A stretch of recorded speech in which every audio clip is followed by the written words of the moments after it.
ฮัลโหล1 2 3ขออนุญาตมานำเสนอธรรมะจากพระไตรปิฎกอีกครั้งหนึ่งซึ่งว่ามื้อนี้จะนำเสนอธรรมบทข้อที่36ข้าพเจ้าหรือว่าอาตมาพระอาจารย์ไสยเดชวงศ์โสภาปัจจุบันจำอยู่วัดองค์ตือมหาวิหารเมืองจันทบุรีนครหลวงเวียงจันทน์ ย้านคนอื่นบ่ฮู้ก็เลยบอก ธรรมบทนี่มีทั้งหมด423ข้ออันนี้เราก็เดินทางมาฮอดข้อที่36ถือว่าบางทีก็นำเสนอต่อเนื่องบางทีก็โดนๆออกเทื่อหนึ่งจึงเฮ็ดให้ช้าอาตมาดำเนินมานี่หลายปีแล้วเนาะแต่มีหลายสิ่งหลายอย่างก็เลยเอาลงทยอยลงเทื่อละน้อยๆที่จริงแล้วหลักธรรมคำสอนในทางพุทธศาสนามีหลายต่างแต่ว่าจะเลือกเอาตัวใดอาตมาเลือกเอาสิ่งที่เป็นภาษิตสิ่งที่เป็นธรรมบทเรื่องราวสั้นๆน้อยๆมานำเสนอเพื่อให้เรามีความเข้าใจในขั้นพื้นฐานในทางพุทธศาสนาถ้าจะนำเสนอภาคส่วนอื่นๆก็ได้เหมือนดังกับอาตมาได้เฮ็ดเป็นประจำแบบว่าบางทีก็เอาเรื่องนั้นบางทีก็เอาเรื่องนี้มาใส่ซับกันบ่ให้เกิดความเบื่อหน่ายในการที่จะนำเสนอเพียงตั้งแต่เรื่องเดียวฉะนั้นจึงขอถือโอกาสชี้แจงนั้นมื้อนี้ขอเข้าไปสู่ข้อที่36ของธรรมบทข้อที่36ภาษาบาลีว่าสุทุตสนะสุทุตถสังสุนิปุนังบางทีก็อ่านยากเนาะยัตถกามะนิปาตินังจิตตรักเขทะเมธาวิจิตตังคุตตังสุขาวหังอ่านคืนสุทุตถสังสุนิปุนังยัตถกามะนิปาตินังจิตตังรักเขทะเมธาวิจิตตังคุตตังสุขาวหัง ซึ่งมีความหมายว่าผู้มีปัญญาควรรักษาจิตที่เห็นได้ยากแสนยากสุดละเอียดมักตกไปในอารมณ์แนวใดแนวหนึ่งตามใจมักจิตติปกครองกลุ่มแล้วพาเอาความสุขมาให้ขออนุญาตอ่านคืนผู้มีปัญญาควรรักษาจิตที่เห็นได้ยากแสนยากสุดละเอียดมักตกไปในอารมณ์แนวใดแนวหนึ่งตามใจมักจิตที่ปกครองกลุ่มแล้วพาเอาความสุขมาให้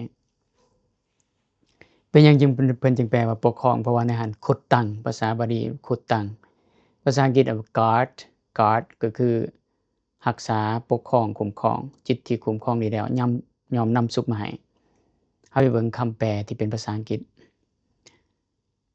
The mind is very hard to perceive, extremely subtle, fleets wherever it leads. Let the wise man guard it. A guarded mind is conducive to happiness.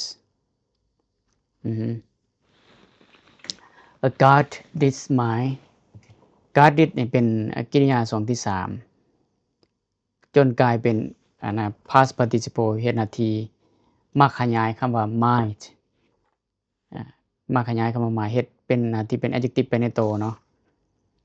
มาขยายคำว่า mind แล้วก็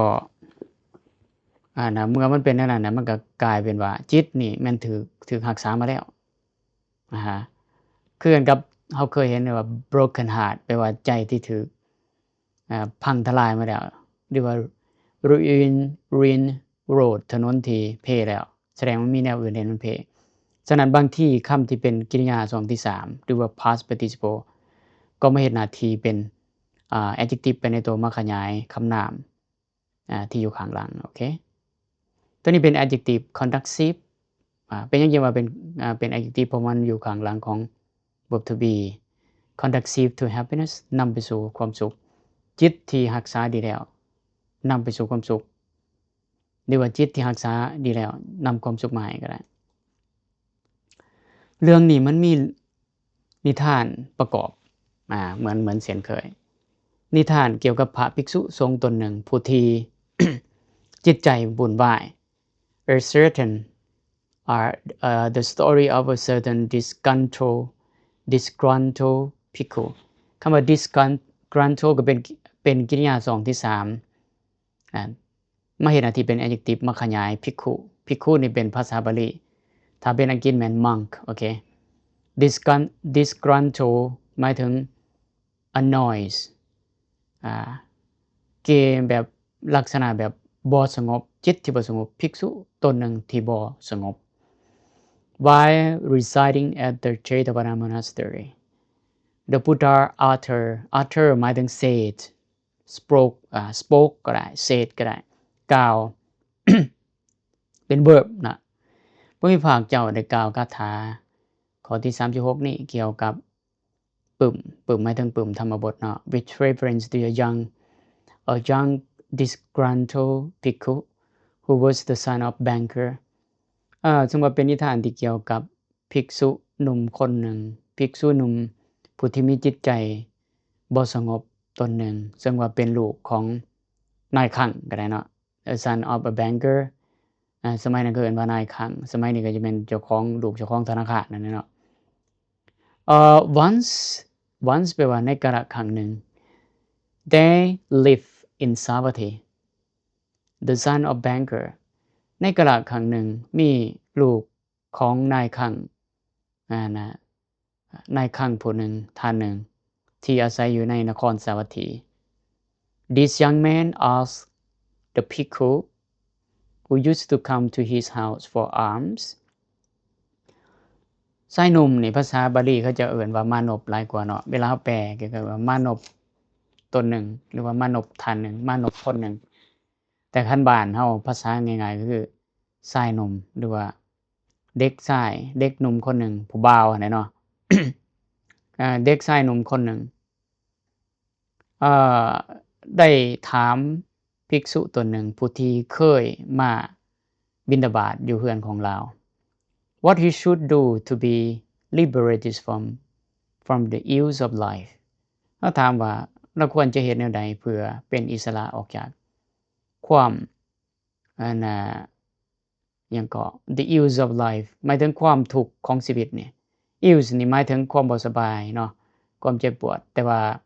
เราจะเป็นอิสระจากความทุกข์ในชีวิตนี้ได้จังได๋ความทุกข์นี่มันเกิดจากความทุกข์มันเกิดจากพยาธิโลกาความทุกข์มันเกิดจากหลายๆอย่างเนาะthe bhikkhu instruct him to divide his property into 3 parts ภิกษุตนนั้นก็ได้แนะนำให้ลาวแบ่งทรัพย์สมบัติออกเป็น3ส่วน one part to do business with ส่วนที่1ให้ไปลงทุนในธุรกิจone part to support a family ส่วนอีกส่วนหนึ่งให้บำรุงครอบครัวให้บำรุงเลี้ยงครอบครัว and one part to give in charity แล้วก็อีกส่วนหนึ่งแม่นเพื่อแจกทานเพื่อการกุศลเนาะ He did as he was told and again asked what else should be done next หมายว่าชายหนุ่มคนนั้นหรือว่าล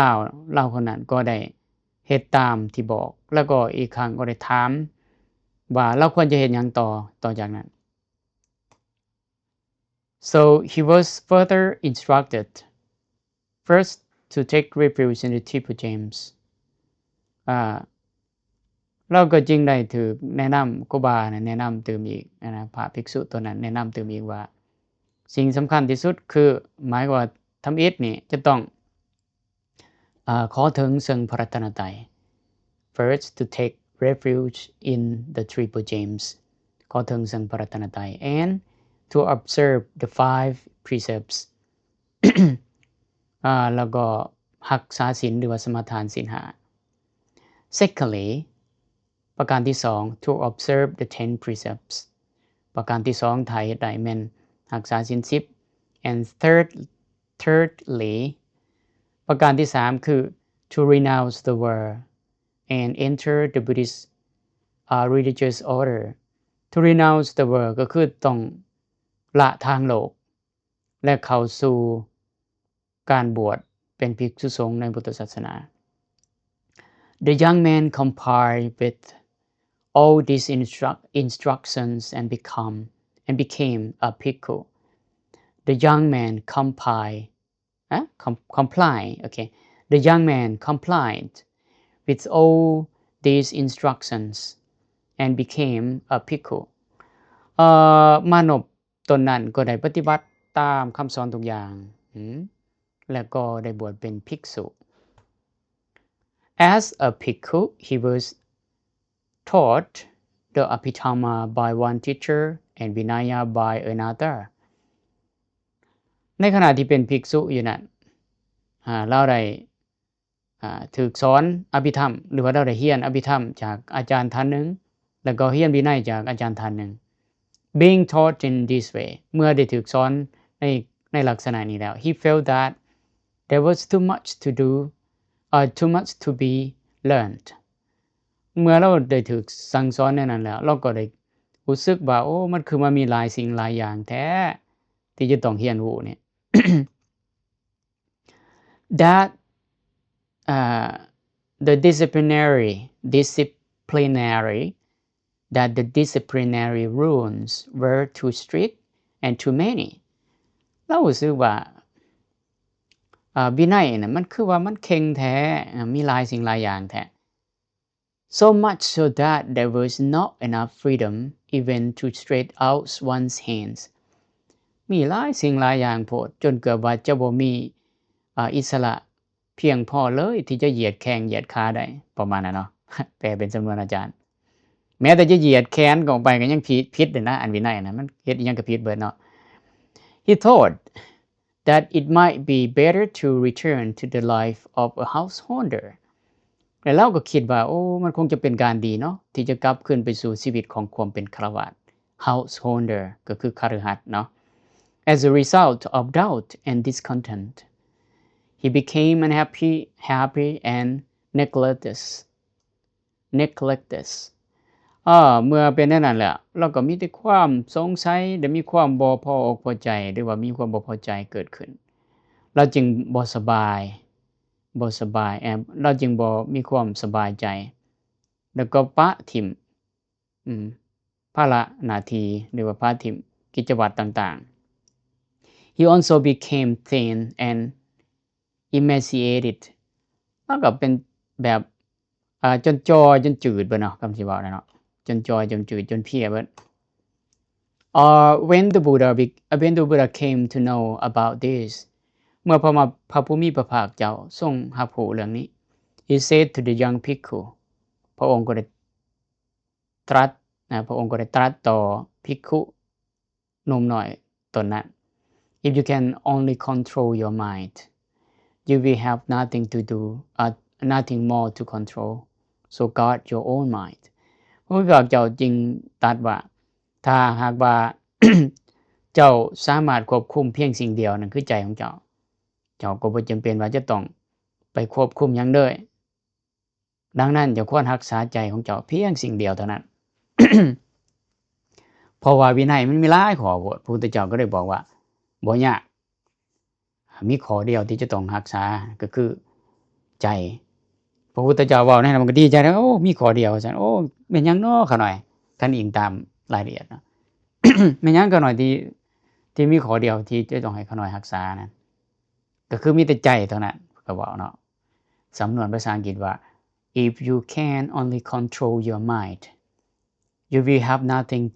nothing more to control so guard your own mind okay guard your own mind then the Buddha spoke in verse as follow ดังนั้นพระผู้มีพระภาคเจ้าจึงได้ตรัสภาษิตที่เป็นคาถาข้อที่36นี้ The mind is very difficult to see จิตนี่ยากที่จะเห็นได้ very delicate มันอ่อนไหวหลายมันอ่อนไหวแล้วก็เบาบางหลาย It moves and lands wherever it please มันจะ มันจะล่องลอยไปและมันจะไปยึดในสิ่งที่มันปรารถนาหมายว่าจิตนี่มันฟุ้งซ่านไปมันจะพอใจในสิ่งใดมันก็ไปติดอยู่ในสิ่งนั้นโอเค the wise one หมายถึงบัณฑิตthe wise one หมายถึงบัณฑิตผู้เป็นบัณฑิตโอเคผู้เป็นบัณฑิตนี่the wise one should guard his mind ผู้เป็นบัณฑิตควรรักษาใจของตน for a guarded mind brings happiness เพราะว่าจิตที่ฝึกดีแล้วยอมนำสุขมาให้ for แปลว่าเพราะว่าโอเคในที่นี้แปลว่าเพราะว่าบ่แปลว่าสำหรับนะ at the end of the discourse ในตอนท้ายแห่งพระธรรมเทศนาหรือว่าในตอนท้ายแห่งพระสูตรนั้นหรือว่าในตอนท้ายแห่งธรรมทอล์กนั้นเนาะ discourse เท่ากับธรรมทอล์กโอเค the young bhikkhu and many others attain arahantship ภิกษุหนุ่มตัวนั้นพร้อมด้วยภิกษุอื่นๆได้บรรลุความเป็นพระอรหันต์มาเพิ่นตัดเพียงแต่ว่าให้รักษาใจอย่างเดียวเท่านั้นก็สามารถรักษาสิ่งอื่นได้ถ้ารักษาใจได้เว้าส่ำนั้นก็ได้บรรลุถึงความเป็นพระอรหันต์แล้วโอ้ง่ายหลายหรือว่าความเข้าใจของคนในสมัยนั้นก็เข้าใจคือกันกับเฮาในสมัยนี้บ่ที่ว่าเว้าในนี้เฮาก็เข้าใจก็บรรลุเลยบ่แต่ว่าคันบรรลุแล้วถึงว่าคนยุคนี้เฮาเข้าใจแล้วคือบ่เบิดกิเลสเนาะคนแต่กี้บ่เบิดกิเลสดีๆแสดงว่าความเข้าใจแบบทฤษฎีกับความกับเข้าใจจากการปฏิบัติจากกิเลสมันหลุดไปแท้ๆมันต่างกันเนาะฉะนั้นอาจารย์ก็ขอยุติการบันทึกธรรมะไว้เพียงส่ำนี้ขอจบเพียงส่ำนี้ขออวยชัยให้ทุกท่านจงอยู่ดีมีแรงพบกันใหม่